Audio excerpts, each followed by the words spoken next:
Hi friends, welcome back. तो आज का हमारा वीडियो है भारत के खेल से दुनिया परेशान, TTP attacks, Taliban war and global shock. तो चलते हैं, शुरू करते हैं। इस टाइम जो दहशत का माहौल है उसके बारे में बहुत कम लोग बात कर रहे हैं। अब देखिए, ये तो ऑब्वियस है कि वो एक इररिलेवेंट देश है जिसके होने या ना होने से किसी को कोई खास फर्क नहीं पड़ता, लेकिन ग्लोबल टेररिज्म पर इस वजह से सबसे ज्यादा असर पड़ता है, क्योंकि Correct. कोड में खाज यही देश तो है। अब नवंबर 2025 में ही पाकिस्तान के बॉर्डर के कस्बे हर सुबह दहशत में डूबे रहते हैं। पेशावर, वजीरिस्तान, चित्राल जैसे जगहों पर ऐसी खबरें आ रही हैं कि माहौल बहुत ही तनावपूर्ण है। चौकियों पर लगातार हमले, पेट्रोलिंग टीमों पर हमले और सैनिकों की संख्या में हर रोज कमी होती जा रही है। सिर्फ 27 अक्टूबर को ही टीटीपी ने पाकिस्तान के अलग अलग हिस्सों में 13 से ज्यादा हमले किए, जिसका निशाना मिलिट्री और पैरामिलिट्री फोर्स की चौकियां और काफिले बने। सीमा पार अफगानिस्तान के इलाकों से लगातार गोलीबारी और रॉकेट फायर की खबरें आ रही है, जिसका जवाब पाकिस्तान ने ड्रोन और एयर स्ट्राइक के माध्यम से दिया। We begin with some breaking news coming in. Intense clashes have erupted along the Pakistan-Afghanistan border. Afghan forces have launched attacks on Pakistani military posts. Now, these attacks comes after an alleged Pakistani airstrike in Kabul. ये बहुत पुरानी बात है तो। Taliban and Pakistani forces have traded fire across the Afghan border, with Taliban officials saying their forces captured 3 Pakistani military outposts. Pakistan versus Taliban firefight rages on. Pakistan-Afghanistan border tensions पुरानी rise बात है। after Pakistan's airstrikes on Taliban. ये पुरानी बात है Taliban भाई। forces now launch attack on Pakistan posts. सिर्फ फौज ही नहीं, बल्कि पाकिस्तान देश की पूरी रणनीति हिली हुई है। अफगानिस्तान का तालिबान शासन खुलेआम टीटीपी को पनाह ये तो एक महीने पुरानी न्यूज़ है, जो मेन कि उन्होंने जो है पाकिस्तान ने बॉम्ब कर दिया था टीटीपी को, और टीटीपी ने उसके बाद जो है अफ़गानिस्तान ने अपनी टैंक्स लेके गए थे और दोनों में एक्सचेंज हुई थी फायर। वो एक दिन चली थी, बाद फिर कोई सीज़ फायर हो गई थी। तो ये तो हो चुका है, बट लेट अस सी आगे पॉइंट क्या है। हमला करने के लिए सीमा के उस पार बेस बनाया जा रहा है। पाकिस्तानी सेना बार बार अफगान सीमा के अंदर सर्जिकल स्ट्राइक और ड्रोन अटैक करती रहती है, लेकिन हर हमले के बाद दूसरी तरफ से भी जवाबी हमला तेज होता है। इस लगातार बढ़ती लड़ाई का असर साफ है कि सैकड़ों सैनिक और आम नागरिक मारे जा रहे हैं। सीमा के दोनों तरफ कई गांव खाली कराए जा चुके हैं और दोनों देशों के बीच कूटनीतिक संबंध अब तलवार की धार पर टिके हुए। ठीक है, तो कहने का मतलब ये है कि प्रॉब्लम्स और बढ़ रही हैं और आपस में और लड़ाई झगड़ा हो रहा है, बॉर्डर टाउन से प्रॉब्लम आ रही है। ओके, ये सारी चीजें पाकिस्तानी सेना के मनोबल और रिसोर्सेज पर भारी दबाव डालती हैं। नई सच्चाई ये है कि उनकी सीमा सुरक्षित नहीं है। वैसे तो इस देश की वजह से दुनिया सुरक्षित नहीं है, लेकिन फिलहाल ये देश सुरक्षित नहीं रह गया। लगातार इंटरनल सिक्योरिटी के बिगड़ने से सेपरेटिस्ट एलिमेंट्स को ताकत मिल रही है। खासकर बलूचिस्तान और खैबर इलाके में तो हालात काबू से बाहर हैं। अफगानिस्तान की धरती पर आतंकी ठिकानों के चलते पड़ोसी देशों जैसे भारत और चीन की नजरों में पाकिस्तान की स्थिति कमजोर हो रही है। इंटरनेशनल लेवल पर विदेश नीति और आर्थिक मदद जैसे IMF पता नहीं जाता, हमें पता है उनकी आर्मी तो बड़ी मेहनत कर रही है, आगे बढ़ने के लिए बहुत वेपन्स ले रही है, जगह जगह से खरीदार मतलब ख़रीदने की कोशिश कर रही है। अल्ट्रा वेपन जो ऑपरेशन सिंदूर के बाद उनको पता चला था, उनकी जो क्या बोलते हैं कमियां हैं, उसको पूरा कर रही है। तो यहाँ तक तो हमें पता है उनके पैसा आ रहा है और काफ़ी उनकी आर्मी लगी हुई है अपने आप को अपग्रेड करने में। हमने कई इश्यूज़, नेवी भी उनकी अभी भी गई है वहाँ पे बांग्लादेश में कोई ट्रीटी करने, तो बहुत कुछ चल रहा है। वाली मदद पर असर पड़ा है, क्योंकि कोई भी अनस्टेबल और एक्सट्रीमिस्ट देश को सामने से तो सपोर्ट करना नहीं चाहता। अब सोचिए कि टीटीपी या अन्य विद्रोही गुट एकजुट होकर पाकिस्तान के कमजोर इलाकों, खासकर उत्तर पश्चिम, बलूचिस्तान और सिंध में इंडिपेंडेंस या इंडिजिनस गवर्नमेंट की अगर मांग का आंदोलन कर दो यार, पहले कर तो दो, खड़ा कर देते हैं, तो उससे निपटने के मैंने लिए पहले ही कहा था कि बहुत डिफिकल्ट होगा। कोई भी एरिया ऑफ पाकिस्तान ऐसे इंडिपेंडेंस नहीं क्लेम करेगा, क्योंकि उनकी आर्मी इतनी स्ट्रांग है in the region compare to other Afghanistan के कंपैरिजन में पाकिस्तान की आर्मी स्ट्रॉन्गर है। तो क्या करेगा Afghanistan? And that is on paper, that those are the facts. जज्बे से फाइट नहीं होती है, आपको मिलिट्री रैंक देखनी पड़ेगी, कंट्री की इकॉनमी देखनी पड़ेगी, बहुत कुछ देखना पड़ेगा।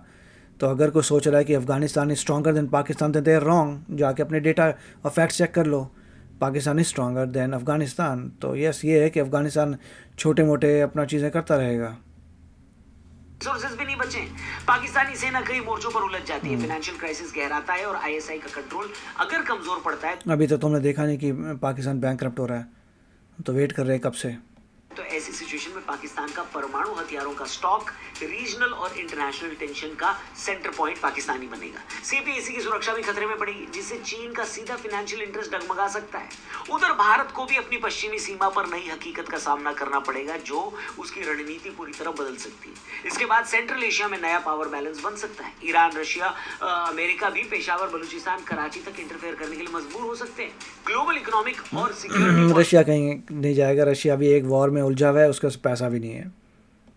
जैसे कि global terrorism, refugee crisis, nuclear non proliferation के समीकरणों में बड़ी हलचल आ सकती है। इन सारी बातों को देखते हुए अब जो पाकिस्तान से खबर आ रही है वो सेंट्रल एशिया और साउथ एशिया देशों की सिक्योरिटी पॉलिसी और उनकी खुफिया एजेंसीज के लिए बड़ी दिक्कत करेगा। अब रिसेंटली खबर आई कि इस्तांबुल में हो रहे पाकिस्तानी सेना और अफगानिस्तान तालिबान के बीच में शांति समझौते बनने की तैयारी थी, और उधर पाकिस्तान ने अफगानिस्तान की सीमा पर दोबारा अटैक कर दिया। Taliban and Pakistani forces have traded fire across the Afghan border, with Taliban traded fire बोला, दोनों ने किया एक दूसरे पे। officials saying their forces captured 3 Pakistani military outposts. Get you some breaking inputs that have come in. Tensions are reportedly on the rise. मतलब ये बंदा बड़ा अजीब सा होता है, पता नाक से बोलता क्या करता है। दिस अमेजिंग गाय, इसका बोलने का स्टाइल देखना चाहिए। Is along the Afghanistan-Pakistan Afghanistan border, as reports now coming in that projectiles were apparently fired from Pakistan into Afghanistan. इसके बाद से इसकी आर्टिफिशियल वॉइस है, उसको बोलना चाहिए अपनी ओरिजिनल वॉइस में बात करा करे। तालिबान जो अफगानिस्तान में बैठा है, उसके सूत्रों से खबर आई है कि पाकिस्तान के 122 सैनिकों ने पिछले हमलों में सरेंडर किया था। करेक्ट, धीरे धीरे चल रहा है यार। हमने आपको अपनी पुरानी वीडियोस में ये बताया कि कैसे ये पुरानी न्यूज़ है। ओके, अफगानिस्तान वाले पाकिस्तानी सेना की पतलूनों को चौराहों पर घुमा रहे थे, अपने पॉइंट में करे तो उससे फर्क नहीं पड़ेगा पाकिस्तान को। जिसे पाकिस्तानी गवर्नमेंट ने झूठा प्रोपेगेंडा बोला था। दरअसल अब पता चला कि उन कैदियों को, उन पाकिस्तानी सैनिकों को सच में कैद किया गया था और वो उनकी ही पतलूनें थी। आई सी, ओके चलो। जी हाँ, यहाँ से एक्सपर्ट्स का कहना है कि पाकिस्तानी एस्टैब्लिशमेंट के अंदर इस बात का डर है कि बदलते हुए माहौल में ही पाकिस्तान कैसे एडजस्ट होगा। इस मामले में गल्फ देश ही अकेले ऐसे हैं जो पाकिस्तान के लिए बिजनेस और स्ट्रैटेजिक पॉइंट ऑफ व्यू से काफी इंपॉर्टेंट है, और वहीं उन देशों के लिए भी पाकिस्तान की एग्जिस्टेंस जरूरी है। कहा जाता है कि अफगानिस्तान तालिबान के साथ पाकिस्तान की मांडोली कराने के लिए कतर और सऊदी जैसे देश बीच में आए थे कि भैया जाने दो, बच्चा है, छोड़ दो।